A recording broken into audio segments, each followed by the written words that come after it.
dire parce que fini. D'abord, la loi sur l'interprétation de la loi d'amnistie, le Conseil constitutionnel dit c'est contraire à la Constitution. Ce jour-là, le Premier ministre devait démissionner dans une république sérieuse. Ah oui? Pourquoi? Oui, devait démissionner. Si c'était au Japon, en France et ailleurs, quand une proposition de loi est contraire à la Constitution, le Premier ministre démissionne. Et de 2 pour le Premier ministre alors. Alors, attendez. Wow. Bon, le rabat d'arrêt. Un Premier ministre qui introduit un rabat d'arrêt, on rejette. Le Premier ministre devait démissionner non seulement, mais devait être arrêté. Parce qu'il a fait une action en contournant le président de la République. Et il a tenté vers les magistrats, non? À muy rabat d'arrêt. Waaw. Il devait démissionner, il doit être démis immédiatement de ses fonctions. Mais demain, parce que là, il met.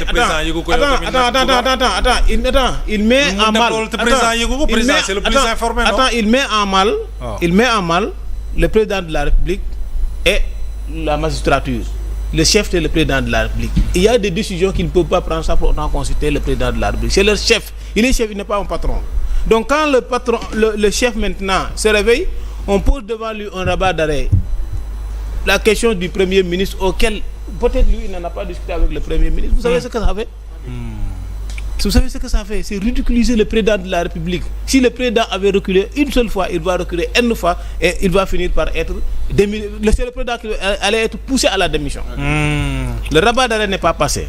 Alors, si la question ici c'est que si le rabat d'arrêt passait, est-ce que cette loi-là aurait un sens? Madame, le rabat d'arrêt bu jàlloon bu fekkee ne nekk ci na est-ce que loi bi dina am sens? Amul sens. Maintenant la loi là, c'est une loi qui cherche à contourner le travail des magistrats. C'est une loi parce que lii bu jàlloon tey bu fekkee dañoo def proposition ci benn magistrat balaa moo bañ dee xalaat waa Assemblée nationale. te Assemblée nationale am na ko fa doon majorité. Donc le magistrat va juger mais en pensant que ñi am majorité lii est-ce que dana leen neex wala du leen neex et le oui n'a de sens que celui qui le dit a le droit de dire non. Ouais. Alors qu'est-ce qui fait que c'est une insulte pour une démocratie comme le Sénégal? C'est que l'indépendance des pouvoirs. Les juges, non, les magistrats ne sont pas des justiciables politiques. C'est des gens qui vont rendre compte à l'exécutif. Alors comment dire? Au législatif. Ils ne sont pas des justiciables politiques. Ñoom ñooy rendre comment dire compte au législatif. C'est pas le législatif qui les contrôle. Non.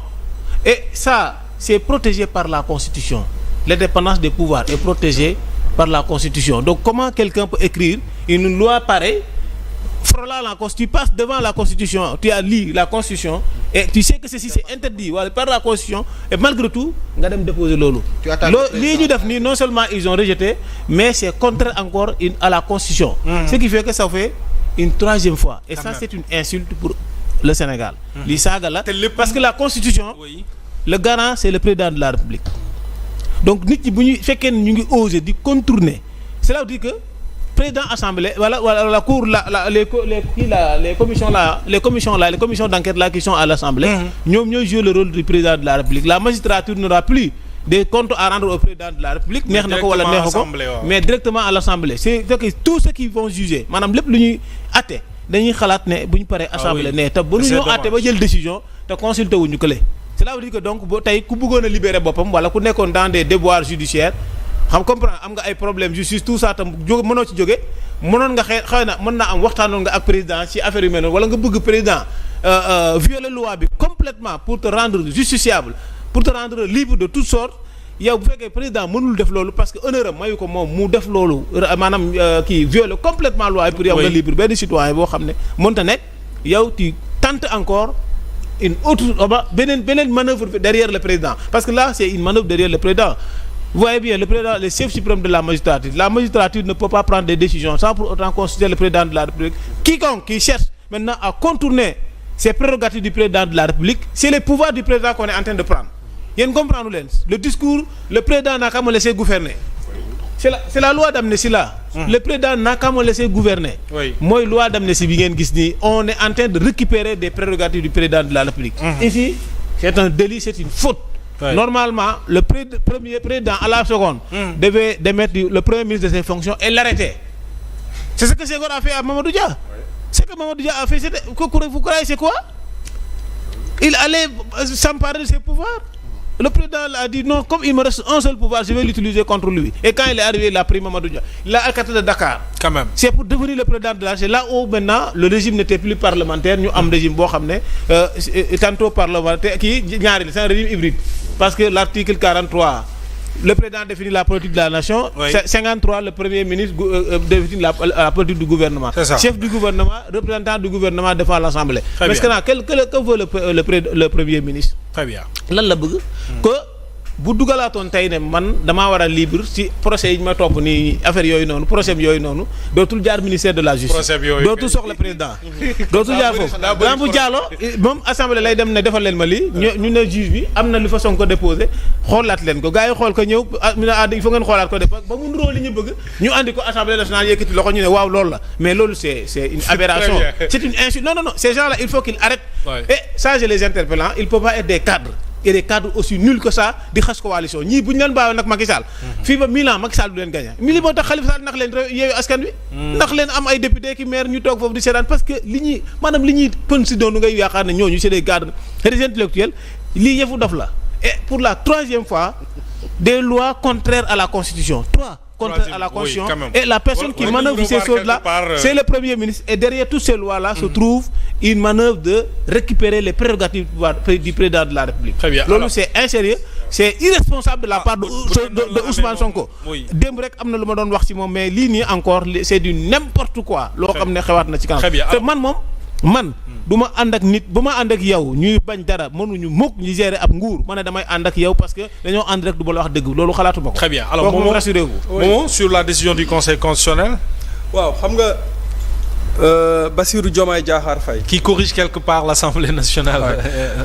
président de la République bi ñu ko falee bi muy prêter serment dafa taxaw devant des millions de Sénégalais devant des magistrats. tàllal loxoom waat ne je jure de remplir pleinement la fonction du président de la République de respecter et faire respecter la Constitution lan mooy fonction du président de la République président de la République mooy chef suprême des armées gardien de la Constitution clé de voûte des institutions. Oui. Et ça c'est très important c'est là où Bougar est pertinent le président de la République c'est la clé de voûte des institutions yii nii di xew ni yëpp c'est-à-dire président de la République daf ci war a am droit de regard et jàpp naa ne avec tous ces conseils juridiques yii ni mel nii buñ ci waxtaanoon ak moom wala mu am ci droit de regard amaana duñ ko dugalee noo xamante ni bu demee conseil constitutionnel daf koy rejeter man loi bi mu duggee damaa toog 3-4 jours dégguma kenn wax ci ñu invité ma benn émission ma ne leen quelque chose s'est passé à l'Assemblée nationale même les députés de l'opposition de surcroît Aïssata Tall Sall qui est un éminent juriste dégguma mu wax ci ma ne leen l'article 56 bi règlement intérieur de l'Assemblée nationale man maa comprendrewul wala ñoom ñoo ci bëggul communiquer même les députés de l'opposition je les ai interpellés comment tu peux dire que léegi mën nañ créer commission d'enquête parlementaire le magistrat de siège mën nañ koo convoquer mu ñëw su bañee ñu ne gendarmerie ak police demal nga traîner ko mu ñëw c'est traîner la justice dans la boue. Oh là là. Comment on peut accepter dans un pays démocratique comme le Sénégal qui est la plus grande puissance démocratique de l'Afrique lu mel nii di jàll ñoom communiqué wuñ ci juge Yakham Keïta bi mu ci waxee Amadou Ba mi nga xamante ni dafa bokkoon ci commission ad hoc boobu noonu doon bind loi yi daf ko tontu indi ay précisions bi mu ko tontoo ma ne Amadou Ba déjà moom li inquiétude yi juge Yakham Keïta wax sax moom tontu wu ci waxu ci. c'est-à-dire bu ñu fàttalikoo tuuti ci ginnaaw.